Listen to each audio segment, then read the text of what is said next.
Baik Bapak Ibu sekalian jamaah salat zuhur azani wa azakumullah. Alhamdulillahirabbil alamin, kembali kita dapat duduk sejenak di kesempatan siang hari ini melanjutkan kajian singkat kita di kesempatan bulan Ramadan ini dengan tema menikmati kisah terindah, mengambil faidah dari surah Yusuf. Dan kita masuk di ayat yang ke-7, ke-8 dan ke-9. Semoga suaranya terdengar jelas sampai di belakang. Silahkan bagi Bapak Ibu sekalian, teman-teman yang membawa mushaf, kita akan membaca surah ke-7, ke-8 dan ke-9, yaitu firman Allah Subhanahu wa taala, "Laqad kana fi Yusufa wa ikhwatihi ayatul lis-sa'ilin." Sungguh pada Yusuf dan saudara-saudaranya dalam kisah mereka terdapat ayat-ayat bagi orang yang bertanya, terdapat kebesaran Allah di dalam kisah mereka. Idh qalu la Yusufu wa akhuhu ahabbu ila abina minna wa nahnu usbah inna abana lafi dhalalin mubin. Yaitu ketika saudara-saudara Yusuf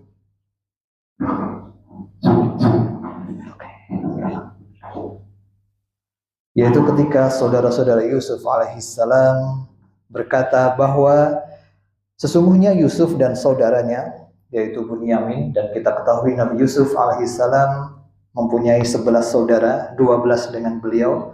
Sesungguhnya Yusuf dan Bunyamin, yang berkata ini adalah kakak-kakaknya Yusuf, yang nomor 1 sampai nomor 10 ya. Mereka lebih dicintai oleh ayah kita daripada diri kita, padahal kita adalah kelompok yang kuat. Inna abana lafi dhalalin mubin. Kalau begitu ayah kita itu dalam kesesatan, melakukan kesalahan. Kenapa lebih sayang kepada Yusuf dan adiknya dibandingkan kepada kita? Kemudian Allah melanjutkan di dalam ayat yang ke-9, uqtulu Yusufa aw itrahuhu arda yakhlu lakum wajhu abikum wa takunu min ba'dihi qauman shalihin. Mereka melemparkan ide, bunuhlah Yusuf atau buanglah dia ke sebuah daerah yang jauh supaya perhatian ayahmu tidak lagi memperhatikan Yusuf dan berpaling kepada kalian. Dan setelah kalian melakukan itu, barulah kalian menjadi orang-orang yang baik. Ini adalah sebuah potongan kisah awal dari kejadian yang ada pada diri Nabi Yusuf, di mana saudara-saudara Nabi Yusuf merasa iri dengan perlakuan ayah Nabi Yusuf terhadap Yusuf dan Bunyamin. Dan pelajaran yang akan kita nikmati dalam kesempatan siang hari ini adalah dampak dari buruknya hasad, buruknya iri, buruknya perasaan tidak suka dengan nikmat yang ada pada orang lain. Hasad adalah perasaan tidak suka melihat orang lain mendapatkan nikmat, dan bisa meningkat lagi menjadi perasaan ingin agar nikmat itu hilang dari orang yang dia hasadi tadi. Dan yang lebih lagi ingin nikmat itu berpindah kepada dirinya. Dan ini adalah sebuah hal yang sangat berbahaya, penyakit hati yang sangat buruk. Di antara keburukannya ditunjukkan oleh Allah Subhanahu wa taala dalam ayat ini, di mana saudara-saudara Nabi Yusuf tega membunuh, merencanakan perbuatan buruk sampai membunuh adik kandungnya sendiri.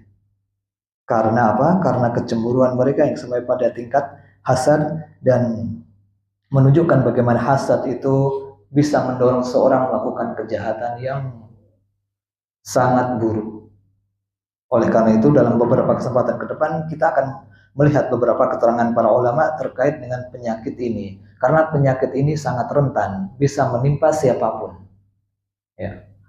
Kita bawakan sebuah kisah terkait dengan dampak hasad yang sangat berbahaya. Dan ini sering dibawakan oleh ketika sedang menyampaikan tentang buruknya hasad, yaitu kisah yang terkait dengan Abu Jahal. Abu Jahal salah satu dari tokoh Quraisy yang sangat menentang dakwah Nabi. Yang menarik, ternyata Abu Jahal tidak mengingkari dakwah Nabi Shallallahu Alaihi Wasallam. Hal ini dibawakan diantaranya oleh Al-Imam Ibnul Qayyim di dalam kitab beliau, membawakan dialog antara Abu Jahal dengan keponakannya yang bernama Miswar bin Makhramah. Kita simak dialog ini agar kita tahu bagaimana kejadian yang menjadikan Abu Jahal tidak mau mengikuti Nabi Shallallahu Alaihi Wasallam. Sa'ala al-Miswar ibnu Makhramah khalahu Abu Jahal. Suatu saat Miswar ini bertanya kepada pamannya, yaitu Abu Jahal, an haqiqati Muhammadin Sallallahu Alaihi Wasallam, tentang hakikat sebenarnya Muhammad Sallallahu Alaihi Wasallam itu seperti apa. Idh qala ya khali, maka Miswar berkata, wahai pamanku, hal kuntum tantahimuna Muhammadan bil kadhib qabla ayyaqula ma qala. Wahai pamanku, apakah engkau itu menuduh bahwa Muhammad mengatakan hal yang bohong? Apakah Muhammad itu pendusta dengan apa yang dia katakan, bahwa dia mengaku sebagai nabi, kemudian menyampaikan dakwah ini dan itu? Maka Abu Jahal menjawab, ya bna ukhti wallahi, wahai keponakanku demi Allah. Ya. Orang-orang Quraisy itu mengenal nama Allah dan mereka terbiasa bersumpah dengan nama Allah. Wallahi laqad kana Muhammadun fina wa huwa syabun yud'al amin. Muhammad itu di tengah-tengah kami dikenal sebagai seorang pemuda yang dijuluki dengan Al-Amin. Fama jarrabna alaihi kadiban qat. Tidak pernah sekalipun kami mengetahui Muhammad berdusta. Berarti Abu Jahal menyaksikan kejujuran Nabi, kebenaran Nabi, omongan Nabi itu pasti benar. Dan ini dipersaksikan oleh Abu Jahal. Maka keponakannya kemudian menimpali, ya khali fama lakum la tattabi'una. Kalau begitu pamanku, kenapa engkau tidak ikut dengan dakwahnya Muhammad saja? Kenapa engkau tidak mendengarkan dakwah Muhammad? Maka Abu Jahal menjawab, yabna ukhti tanaza'na nahnu wa banu Hashim asy-syarafa. Wahai keponakanku, kami itu dari baninya Abu Jahal. Abu Jahal ini adalah Bani Makhzum. Dan Nabi Muhammad itu adalah berasal dari Bani Hashim, ya. Dan dua bani ini terkenal saling bersaing dalam hal-hal yang ada pada diri mereka. Ya. Kemudian Abu Jahal mengatakan, kami dan mereka itu sedang berlomba-lomba. Artinya mereka berlomba-lomba menjadi yang paling mulia. Dalam apa? Dalam hal fa'at'amu wa at'amna, memberi makan jamaah haji yang datang ke Ka'bah. Kami memberi makan jamaah haji, Bani Hashim pun memberi makan jamaah haji.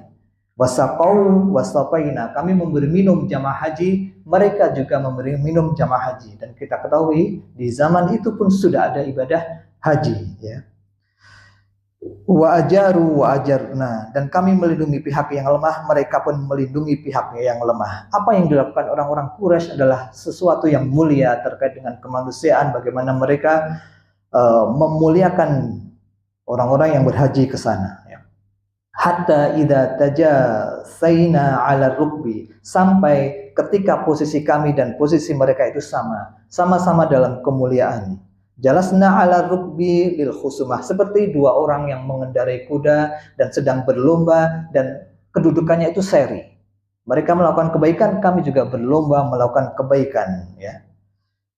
Sampai kemudian mereka berkata, mereka itu Bani Hashim, minna nabiyun, dari kami ada seorang nabi, ya. Ketika mereka kedua bani ini berada dalam kondisi yang sama, ternyata dari Bani Hashim muncul seseorang yang dia itu adalah nabi, dan ini adalah Muhammad sallallahu alaihi wasallam. Kemudian Abu Jahal mengatakan, famata nudriku misla hadi, maka tidak bisa lagi kami mengungguli mereka, ya. Perlombaan kebaikan dari mereka yang akhirnya dimenangkan oleh Bani Hashim, di titik itulah Abu Jahal merasa tidak bisa lagi mengungguli, dan ini menjadikan dia hasad dengan Muhammad, dengan Bani Hashim. Dan dengan hasadnya itu menjadikan dia tidak mau mengikuti kebenaran yang disampaikan oleh Nabi Shallallahu Alaihi Wasallam. Padahal kebenaran ada di depan matanya dan dia mengakui tidak ada kedustaan dalam dakwah yang disampaikan oleh Nabi Shallallahu Alaihi Wasallam. Tetapi gara-gara hasad, gara-gara penyakit hati ini, dia tidak mau mengikuti dakwah Nabi Shallallahu Alaihi Wasallam. Dan ini adalah penyakit yang berbahaya yang bisa menimpa siapapun. Oleh karena itu pada beberapa pertemuan berikutnya insya Allah kita akan menyampaikan beberapa hal terkait hal ini agar kita memahami bagaimana penyakit ini muncul, bagaimana dan siapa yang berpotensi terpapar oleh penyakit ini, agar kita bisa menghindarinya, dan semoga Allah Subhanahu wa taala menghindarkan kita dari penyakit hati yang sangat buruk ini. Demikian, semoga bermanfaat. Jazakumullah khairan. Terima kasih atas perhatian Bapak Ibu sekalian. Wa barakallahu fikum wa sallallahu ala nabiyyina Muhammad wa akhiru da'wana alhamdulillahirabbil alamin. Assalamualaikum warahmatullahi wabarakatuh.